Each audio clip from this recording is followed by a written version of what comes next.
Alors, à quelle espèce humaine appartiennent les ossements de Tourville? On a d'abord un contexte chronologique qui nous permet de supposer que nous sommes plutôt en présence de membres de la lignée néandertalienne.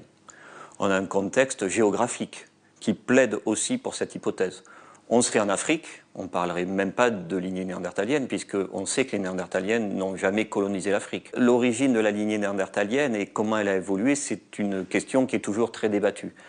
La lignée néandertalienne semble naître en Europe, peut-être pour des raisons d'évolution particulière suite à un isolement de l'Europe, à peu près aux alentours d'il y a moins 450 000 ans, pour les plus vieux fossiles qu'on rapporte à cette lignée, peut-être plus selon les données de la paléogénétique, et puis elle va disparaître aux alentours d'il y a moins 30 à moins 40 000 ans. Une des particularités de l'humérus de Tourville concerne cette région-ci, où on a une insertion musculaire particulière qui sert au muscle deltoïde, et il y a sur cette zone-là une crête qui est très facile à voir, qui est ici. Or, chez les hommes actuels, nous savons que cette crête se retrouve plutôt fréquemment chez des individus âgés. Donc il y a différents types de causes qui peuvent expliquer la présence d'une telle crête. Donc dans le cas de Tourville, avec les co-auteurs, on a décidé de supposer que c'était un mouvement répété qui éloignait le bras de l'axe du corps et qui permettait à ce bras de s'étendre.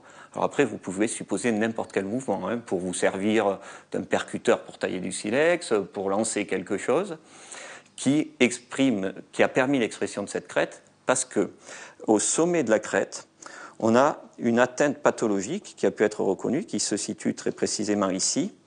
Et là, on sait que cette atteinte pathologique est la conséquence d'un arrachement ligamentaire, donc d'un traumatisme qui fait qu'à un moment, le muscle a été trop sollicité et le ligament s'est arraché de sa zone d'insertion sur l'os, qui a créé cette zone qu'on appelle une antésopathie.